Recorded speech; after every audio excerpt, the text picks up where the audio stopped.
Haji adalah ibadah yang sangat mulia. Dan haji ini awal disyariatkan adalah di zaman Ibrahim dan Ismail alaihissalam. Dan banyak kejadian dari rumah tangga, kejadian keluarga Nabi Ibrahim alaihissalam ini yang dijadikan sebagai bagian daripada haji. Seperti kasus Hajar alaihissalam, istri Nabi Ibrahim alaihissalam. Kita tahu Nabi Ibrahim punya dua orang istri, Sarah dan Hajar. Sarah menikah dengan Ibrahim alaihissalam sampai umur 60 tahun tidak punya anak. Tapi Sarah ini tentu yang teman-teman ikuti di materi sirah saya sudah tahu, tapi yang belum ikut saya sampaikan. Sarah ini menikah dengan Nabi Ibrahim alaihissalam dan Sarah memiliki kecantikan yang luar biasa secara fisik, begitu pula dengan akhlaknya. Sesuai dengan Ibrahim alaihissalam juga yang sempurna, karena Ibrahim alaihissalam sangat menyerupai Nabi SAW secara fisik, dan Nabi sudah pernah saya gambarkan bagaimana gagahnya beliau secara fisik dan juga akhlak yang sempurna. Ringkas cerita, suatu hari pernah Ibrahim alaihissalam membawa Sarah ke Mesir, dan di Mesir waktu itu ada raja zalim, suka ngambil istrinya orang. Pokoknya semua perempuan yang berstatus istri pasti diribut sama dia kalau dia suka secara fisik, karena dia anggap tidak mungkin perempuan ini dinikahi oleh suaminya kecuali punya kelebihan, penyakit jiwa. Tapi begitulah terjadi pada raja Mesir pada saat itu ya. Masuklah Ibrahim alaihissalam dengan istrinya Sarah ke Mesir, dan Ibrahim sudah berkata kepada Sarah, kalau kita masuk di Mesir nanti dan ada pengawal-pengawal raja zalim ini yang akan menangkap kamu, kalau kamu ditanya siapa saya, katakan saya saudaramu, dan kalau saya ditanya saya juga akan mengatakan kau saudariku, maksudnya seiman ya. Bukan berarti saudara sebenarnya, tapi suami istri. Maka sampailah mereka di Mesir, sepakat dengan poin itu. Ternyata prajurit-prajurit Mesir, raja Mesir ini ada memang khusus untuk mencari wanita-wanita yang jadi incaran si raja zalimin. Ketemu dengan Sarah, begitu melihat kecantikan Sarah sudah tidak berpengaruh lagi, dikatakan ini saudara saya, tidak percaya, pokoknya tetap kamu akan dibawa. Ringkas cerita, dibawalah Sarah kepada raja Mesir. Begitu masuk depan raja Mesir di istananya, dengan lihat kecantikan yang luar biasa, tidak bisa sabar, dia ingin menjamah Sarah. Waktu dia ingin menjamah Sarah, tiba-tiba tangannya stroke, karena Sarah berdoa kepada Allah Azza wa Jalla agar dihilangkan dari keburukannya raja ini. Dia kaget, dia bilang, apa yang kamu lakukan? Kenapa tangan saya tiba-tiba begini? Kata Sarah, saya minta kepada Tuhan saya untuk menghukummu, karena kau ingin menjamahku dan kau bukan suamiku. Maka dia pun berkata, berdoalah sama Tuhanmu agar stroke saya, penyakit saya ini hilang dan saya tidak akan ganggu kamu. Sarah pun berdoa kepada Allah, sembuh. Raja ini ternyata masih bandel, tetap aja dia ingin menjamah Sarah. Waktu dia ingin menjamah yang kedua, stroke lagi. Lalu dia bilang lagi, apa yang kau lakukan? Kata Sarah, saya berdoa kepada Allah Tuhan saya untuk memberikan kamu hukuman karena kau ingin menjamah saya dan kau bukan suami saya. Kata si raja, baiklah, berdoa sama Allah, sama Tuhanmu itu agar saya disembuhkan dan saya tidak akan ganggu kamu. Sarah berdoa, sembuh yang kedua kali. Ternyata raja ini masih saja berusaha menjamah Sarah yang ketiga kali. Waktu dia ingin jamah yang ketiga kali, Sarah berdoa, seluruh tubuhnya nggak bisa bergerak, yang bisa bergerak cuma mulutnya. Semua tangannya, kakinya, badannya tidak bisa bergerak. Maka dia pun berkata, saya jadikan saksi seluruh yang ada di istana saya ini ya, bahwasanya saya tidak akan menjamah kamu. Mintalah kepada Tuhanmu agar saya disembuhkan. Maka Sarah pun berdoa dan akhirnya disembuhkan. Dan raja ini berkata, keluarkan wanita ini dari istanaku, yang kalian datangkan bukan manusia tapi jin. Kisahnya begitu. Si raja Mesir ini ternyata karena takut, ikhwan dan akhwat sekalian, khawatir jangan sampai Sarah ini berdoa lagi kepada Allah dan dia stroke lagi, maka dia menghadiahkan, ada dua perselisihan pendapat ahli sejarah, dihadiahkan budak wanitanya, yang satu lagi pendapat mengatakan anaknya dia sendiri yang perempuan dihadiahkan, yang bernama Hajar. Hajar ini dihadiahkan oleh Raja Mesir kepada Sarah, supaya Sarah nggak berdoa lagi sama Allah, bisa stroke dia.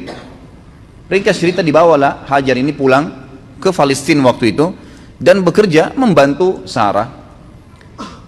Sarah dan Hajar selisih umurnya setengah. Waktu itu umur Sarah kurang lebih 30 tahun, umurnya Hajar 15 tahun.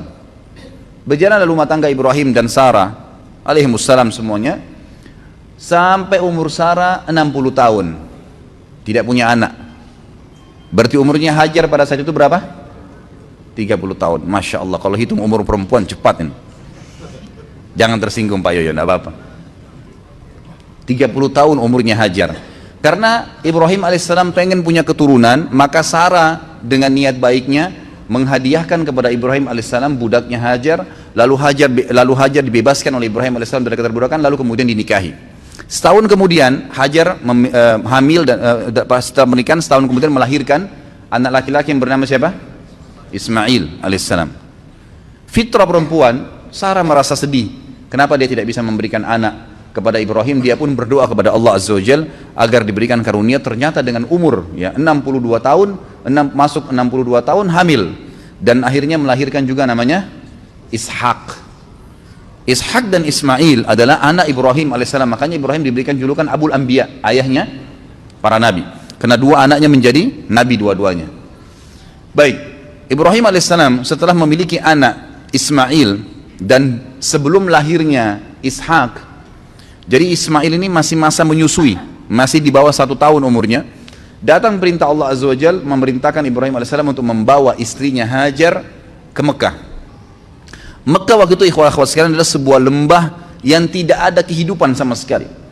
Kata Allah Azza wa Jalla tentang melalui lisannya Ibrahim alaihissalam, dia mengatakan, ya Allah, saya meninggalkan keluarga saya dengan kalimat Al-Quran, biwadin ghairi dhi dhar'in inda baitikal muharram rabbana liyuqimus shalah, al-ayah. Ya Allah, aku tinggalkan keluargaku di sebuah lembah yang tidak ada dhi dhar'. Dhi ini dalam bahasa Arab sama dengan dhu, digunakan kalau sesuatu yang melampaui batas, gitu kan. Jadi dikatakan zizra artinya tidak ada tumbuhan, jangankan tumbuhan hijau, tumbuhan mati nggak ada, gersang, nggak ada kehidupan, nggak ada binatang, nggak ada pohon, nggak ada manusia, nggak ada kehidupan, lembah kosong. Tetapi kata Nabi Ibrahim alaihissalam, ya, di situ dikatakan inda baitikal muharram, tapi itu di lokasi rumahmu yang mulia. Pertanyaan kecil, apakah di zaman Ibrahim alaihissalam Ka'bah sudah ada, atau baru nanti dibangun oleh Ibrahim? Jawabannya sudah ada. Jadi Ka'bah itu dibangun pertama kali oleh siapa? Hah? Adam alaihissalam. Tidak usah takut salah, nggak apa-apa. Saya nggak bawa rotan. Adam alaihissalam dengan anaknya Syith. Dua orang ini membangun Ka'bah. Kemudian pada saat terjadi banjir besar, kiamat kecil di zaman Nuh alaihissalam, termasuk Ka'bah hancur pada saat itu. Tinggal pondasinya. Pondasi Ka'bah ini disebutkan dalam Al-Quran namanya Bakkah. Di Bakkah dalam ayat Al-Quran dikatakan Bakkah itu adalah pondasinya Ka'bah. Maka Allah subhanahu wa ta'ala ingin Ka'bah itu dihidupkan kembali. Diutuslah awal kisahnya dengan Ibrahim alaihissalam diperintahkan membawa istrinya Hajar dan Ismail ke lembah itu. Pada saat tiba di sana, Ibrahim alaihissalam tidak bicara apa-apa. Tiba di lembah tersebut, gersang, lalu dia bilang sama Hajar, turunlah wahai istriku, bawa Ismail bersamamu dan saya akan tinggalkan kamu di lembah ini. Hajar bingung, nggak ada instruksi, nggak ada informasi, nggak ada bekal yang cukup. Cuma begitu saja. Ibrahim alaihissalam tiba-tiba balikkan kuda untanya menuju ke arah Palestina, mau pulang. Diikuti oleh Hajar. Wahai Ibrahim, apakah engkau meninggalkan kami di sebuah lembah? Tidak ada manusia, nggak ada pohon, nggak ada hewan, nggak ada kehidupan. Panas, gersang begini. Bekal air cuma 1 kendi air. Ibrahim alaihissalam cuma bisa netesin air mata, tetap jalan. Diikuti lagi. Ya Ibrahim, apakah kau tinggalkan kami di lembah, tidak ada kehidupan, nggak ada manusia, nggak ada batu, nggak ada air, nggak ada pohon, nggak ada hewan. Ibrahim alaihissalam tetap jalan menangis. Yang ketiga kali Hajar bilang lagi, wahai Ibrahim, apakah kau tega membiarkan kami begini dan seterusnya? Tetap saja Ibrahim alaihissalam jalan. Maka Hajar akhirnya Allah SWT berikan ilham dalam hatinya dan bertanya begini, Allahu amaraka bihada, apakah Allah yang perintahkan kamu seperti ini? Maka Ibrahim alaihissalam tidak nyaut apa-apa, cuma nganggungin kepala. Iya, artinya ini memang diperintahkan oleh Allah. Maka jawaban Hajar dengan sangat jelas. Dan perhatikan ya, seseorang kalau sudah datang perintah Allah Azza wa Jalla dan dia terima, perhatikan nanti apa efeknya, apa yang Allah kasih pada saat datang sebuah ilmu, dalil, wahyu, Al-Quran dan Sunnah lalu diamalkan. Perhatikan apa yang Allah kasih nanti dari banyak sekali pahala yang dia akan panen. Maka dia mengatakan, idzan layyudayyi'ana, kalau begitu tidak mungkin Allah itu membiarkan kami mati. Udah pergi aja Ibrahim, gak apa-apa. Ibrahim alaihissalam pun pulang ke Palestina. Di tengah jalan dia berdoa, Rabbi inni askantu min dzurriyyati biwadin ghairi dzin inda baitikal muharram rabbana liyuqimus shalah faj'al afidatan minan nasi tahwi ilaihim. Jadi dikatakan di sini, ya Allah, aku telah meninggalkan keluargaku di sebuah lembah, tidak ada kehidupan, tidak ada pohon, tidak ada air, tidak ada manusia, tidak ada hewan. Tapi di tempat rumahmu yang mulia Allah, agar dia mendirikan sholat sebagai kamu, sebagaimana engkau telah perintahkan ya Allah. Gitu kan? Maka tolong utuslah kepada mereka orang-orang yang bisa tinggal mendampingi mereka. Karena perintah Allah kepada Ibrahim alaihissalam, tinggalkan istrimu di sana Hajar sama Ismail, pulang ke Palestina. Nggak ada tugasmu tinggal di Mekah. Maka dia berdoa seperti itu. Kita kembali ke Hajar alaihissalam. Hajar waktu itu merasa prihatin setelah Ibrahim alaihissalam sudah tidak kelihatan lagi di jauh padang pasir sana. Teriknya matahari di siang hari luar biasa panas. Air yang diminum tinggal sedikit. Ismail juga butuh minuman. Hajar merasa sebelum malam tiba kesempatan, coba cari sesuatu di situ, ada kehidupan, ada pohon, ada manusia kah, ada kemah kah, manusia hidup di mana kelihatan. Yang paling dekat dengan Hajar waktu itu ada dua bukit namanya Safa dan Marwah.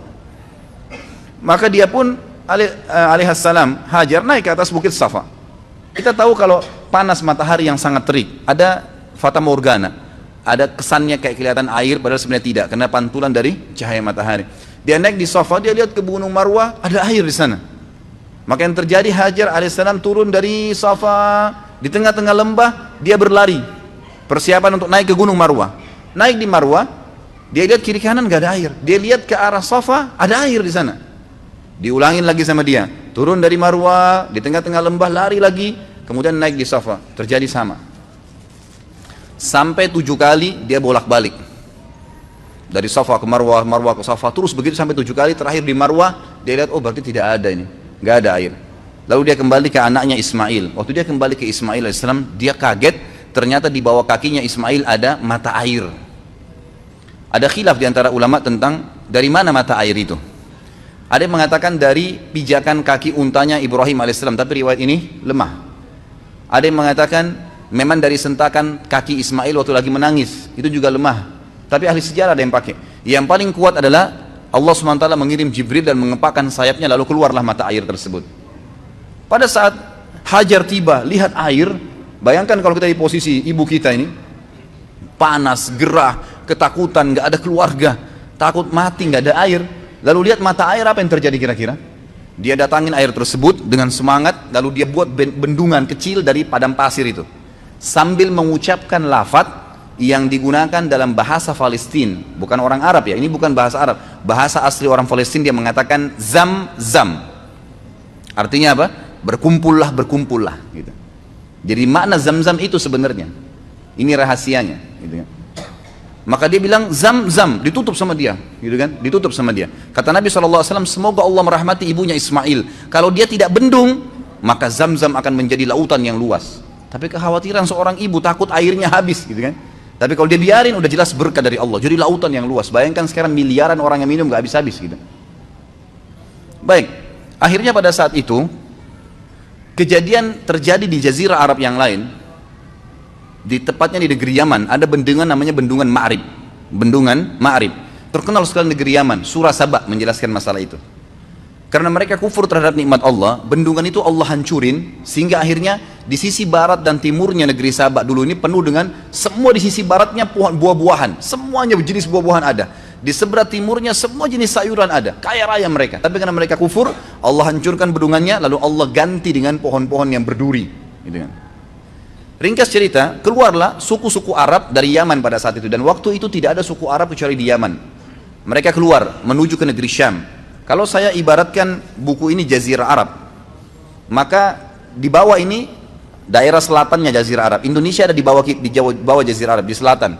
Di atas ini utaranya Jazirah Arab. Di utara Jazirah Arab itu ada negeri Syam, Palestina, Syria, Lebanon, dan Yordania. Di atasnya lagi ada Turki. Di atasnya lagi ada Eropa sampai ke Amerika sana. Di sisi baratnya itu ada Rusia, ada Irak, ada Iran, Afghanistan, dan seterusnya. Sisi timurnya ada Mesir, Afrika, dan seterusnya. Selatannya ada Yaman dan Asia Tenggara. Nah, Yaman ini kebetulan ada di Jazirah Arab bagian selatan, di bawah. Jadi mereka mau menuju ke negeri Syam. Di tengah-tengah jalan itu ada kota Mekah, di tengah-tengahnya, tengah-tengah Jazirah Arab. Mereka lewatinlah Jazirah Arab itu menuju ke negeri Syam, karena negeri Syam ini subur. Mereka mau pindah ke sana gitu. Ternyata lewat di dekat lembah Mekah, mereka temukan di atas lembah Mekah itu ada banyak burung berputar-putar. Nah ini kalau insya Allah enggak, kalau antum kesesat di padang pasir, kehabisan air, tanda-tanda ada air situ kalau ada burung yang buat lingkaran. Itu umumnya disebutkan dalam buku-buku sejarah. Mereka bingung, setahu kami di lembah ini nggak pernah ada air, kok bisa ada burung lagi berputar-putar. Mereka mampir, utus 2 orang, coba lihat di sana ada apa. Mereka kaget, mereka temukan Hajar dengan anaknya Ismail alaihissalam duduk di sebelah mata air Zam-Zam. Maka mereka pun punya adab dan akhlak. Mereka mengatakan, kami ingin tinggal di sini, suku kami suku besar. Tidak disebutkan jumlah mereka, tapi yang jelas ratusan orang pada saat itu. Satu suku semuanya pindah dari Yaman ke negeri Syam. Dan ini hasil dari doa Nabi Ibrahim alaihissalam yang berdoa minta diutus kepada Hajar dan Ismail orang yang bisa hidup bersama mereka. Diutuslah suku ini, dan suku ini bernama suku Jurhum. Suku Jurhum. Keluarlah suku Jurhum ini terus masuk, kemudian pamit dengan Hajar, wah ibu, kami ini adalah satu suku yang besar dan kami keluar dari negeri Yaman, tapi kami nggak punya tempat tinggal. Bisa nggak kami tinggal di sini? Nanti kami bentuk komunitas, kami punya peternakan, kami juga ahli perkebunan, karena mereka memang ahli perkebunan di Yaman, gitu kan? Kami akan buat dan kami akan bayar upeti. Yang penting kami bisa hidup dekat mata air ini. Kata Hajar, baiklah. Maka spontan pada saat itu terbentuk komunitas kota Mekah. Ada mata air, kemudian ada penduduk yang tiba-tiba langsung dengan suku yang besar, mereka membangun rumah, mereka sudah bawa peternakan, unta, sapi, kambing dibawa dari kampungnya Yaman, terus mereka juga sudah mahir bercocok tanam. Mereka mulai menanami wilayah Mekah itu. Ringkas cerita, menjadi rapilah Mekah itu, mulai ada penghuni. Pada saat itu, Ismail alaihissalam tumbuh besar di tengah-tengah suku Jurhum. Perlu Bapak Ibu tahu, istilah Arab sendiri, Arab itu ada dua macam, ada namanya Arab asli, ada Arab musta'ribah. Arab asli ini adalah turunan orang Arab yang asli, dan Arab musta'ribah adalah orang Arab, orang yang bukan Arab terarabkan karena pernikahan atau menggunakan bahasanya. Seperti kasus sekarang Mesir itu suku Kipti, bukan orang Arab mereka. Irak, bukan orang Arab. Negeri Syam, Yordania, Palestina, itu bukan orang Arab mereka. Sudan, Jazair, Tunis, Maroko, Afrika Utara, semua itu bukan orang-orang Arab mereka, suku barbar. Tapi mereka dikatakan negara Arab. Kenapa? Karena menjadikan bahasa Arab sebagai bahasa negaranya. Dan pada saat ekspansi Islam di zaman Umar bin Khattab, zaman Uthman bin Affan, mereka menikah dengan orang-orang Arab, dari tabi'in, dari sahabat yang bergabung sama mereka, maka dikatakan mereka orang-orang Arab. Ismail alaihissalam bukan orang Arab, karena beliau dari Ibrahim alaihissalam orang asli suku Babilonia, dari Irak. Ya, gitu. Orang asli Irak, asli orang Irak namanya suku Babilonia. Maka mereka, Ismail berbaur sampai besar dan menikah dengan anak kepala suku Jurhum. Setelah menikah, tapi tidak disebutkan di sini prediksi umurnya Ismail alaihissalam, karena ini kisah yang cukup panjang, saya ringkaskan melihat waktunya. Maka datanglah Ibrahim alaihissalam diperintahkan oleh Allah SWT untuk mengunjungi Mekah. Beliau datang mengunjungi istrinya. Tapi pada saat itu yang saya dapat dalam buku sejarah adalah setelah Ismail menikah dengan anak kepala suku Jurhum. Datang, dan Ismail ini sangat gemar alaihissalam berburu, sangat gemar berburu. Maka dia pun lagi keluar berburu. Ibrahim datang ke rumahnya lalu bertanya pada istrinya dari belakang pintu, di mana suamimu? Dikatakan lagi pergi berburu. Berapa lama kira-kira biasa dia berburu? Ya sekitar sebulan baru kembali. Sering kali pergi berburu, sebulan baru kembali. Kemudian kata Ibrahim, bagaimana kehidupan kalian? Istrinya mengeluh, hidup kami susah, hidup kami nggak enak, hidup kami gini. Tidak pernah lisannya mengatakan alhamdulillah, tidak pernah ada pujian Allah. Maka kata Ibrahim, kalau suamimu kembali titip pesan bahwasanya ada seseorang yang bernama Ibrahim mencari dia dan suruh dia mengganti tiang pintu rumahnya. Pulanglah Ibrahim alaihissalam setelah ketemu Hajar beberapa hari, lalu kembali lagi ke Palestina. Ismail alaihissalam kembali. Ismail tentu sudah tahu tentang siapa Ibrahim ayahnya, sudah tahu kisahnya dari ibunya Hajar, tapi belum pernah ketemu. Sampai saat itu belum pernah ketemu. Lalu kemudian Ismail pulang ke rumahnya, tanya istrinya, siapa yang datang? Oh, ada tamu namanya Ibrahim. Apa yang dia bilang? Dia tanya masalah-masalah kita di sini. Lalu saya menyampaikan keluhan-keluhan kita semuanya, keadaan kita di sini. Lalu apa pesan dia? Dia katakan, gantilah tiang pintu rumahmu. Kata Ismail, itu ayah saya Ibrahim, dia seorang nabi dan dia memerintahkan saya untuk menceraikanmu, maka saya akan antar ke rumahmu. Diceraikanlah istrinya yang pertama. Jadi ini bahasa Ibrahim alaihissalam yang sangat santun agar mengganti istri anaknya. Beberapa bulan kemudian datang lagi Ibrahim alaihissalam, tidak disebutkan juga pasnya berapa bulan, tapi beberapa bulan dalam buku-buku sejarah. Beberapa bulan setelah itu datang Ibrahim alaihissalam kedua kali, ternyata Ismail lagi berburu lagi. Kemudian dia datang, ternyata Ismail sudah menikah dengan anak suku Jurhum yang lain. Lalu Ibrahim bertanya, bagaimana kabar kamu, di mana Ismail? Dia bilang, suami saya lagi berburu. Bagaimana kehidupan kalian? Istri yang kedua ini semuanya pujian kepada Allah. Alhamdulillah hidup kami cukup, alhamdulillah kami bahagia, alhamdulillah begini, selalu muji Allah.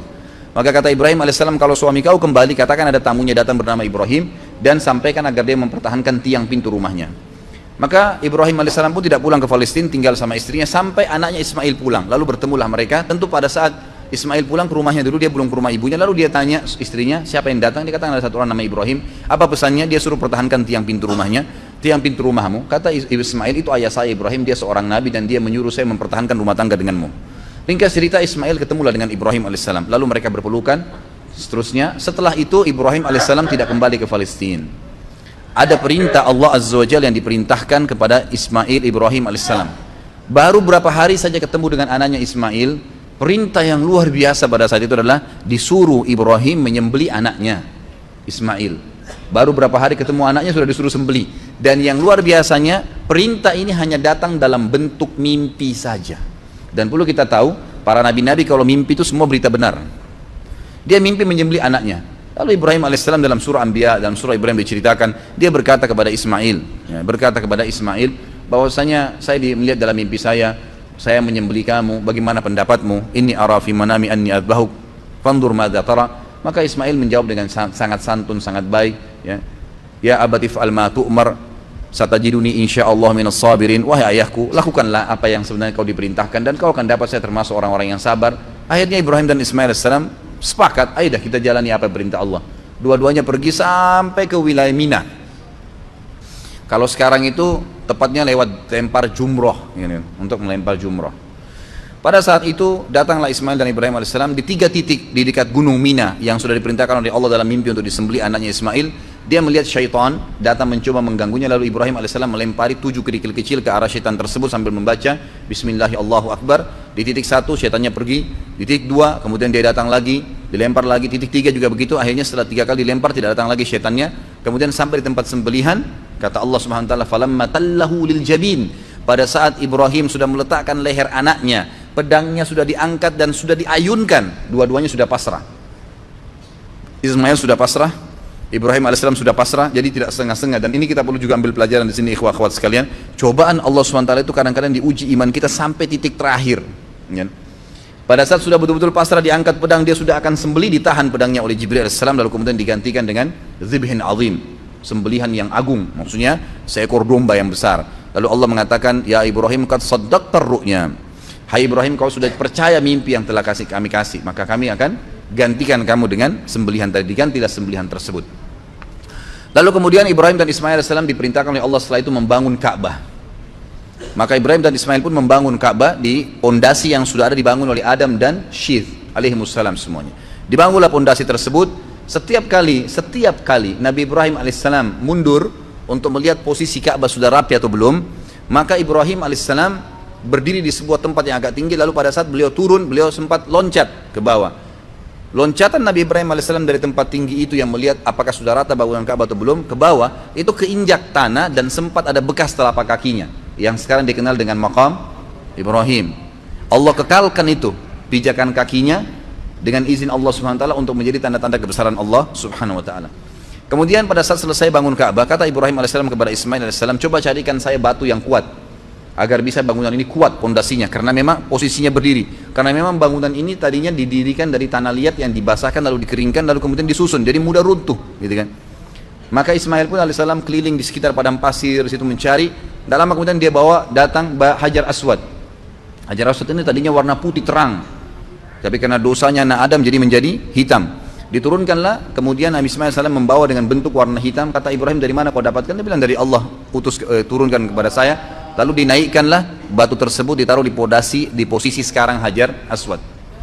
Setelah selesai tempat tersebut, sudah ada air Zam-Zam tadi, sudah ada tempat Hajar mencari Safa dan Marwa air, sudah ada sembelihan tadi yang tidak jadi, Ka'bah sudah terbangun, sudah ada Hajar Aswad. Allah Subhanahu wa taala menyempurnakan, berkata kepada Ibrahim melalui Jibril alaihissalam, perintahkan wahai Ibrahim seluruh manusia di muka bumi agar haji. Dalam riwayat sahih kata Ibrahim alaihissalam, "Wa ma yablughu sauti?" Sampai di mana suaraku ya Allah? Enggak bisa, suaraku enggak mampu nyampein ke seluruh pelosok muka bumi ini. Kata malaikat Jibril, "Ma 'alaika illal balagh." Tugasmu hanya menyampaikan. Maka Ibrahim alaihissalam pun mencari gunung tertinggi di Mekah pada saat itu. Sebagian ahli sejarah mengatakan di Jabal Rahmah yang ada di Arafah. Tapi ini riwayat sebuah asar, tidak disebutkan tentang kesahihannya. Ringkas cerita, Ibrahim alaihissalam ada yang beriwayat mengatakan naik di atas Ka'bah lalu berteriak mengatakan, wahai sekalian orang-orang yang beriman, berhajilah. Dalam riwayat ini dikatakan suara Ibrahim alaihissalam dibawa oleh angin ke seluruh pelosok muka bumi dan semua orang beriman dengar dan kemudian mereka datang. Bahkan Allah SWT menceritakan datang orang-orang tersebut sampai dhamir. Pakai dhamir itu artinya unta-unta yang kurus karena jauhnya mereka jalan, gitu kan. Diutus, datanglah mereka dalam ibadah haji. Lalu rangkaian semua tadi yang dilakukan Ibrahim alaihissalam dengan keluarganya menjadi rangkaian ibadah haji.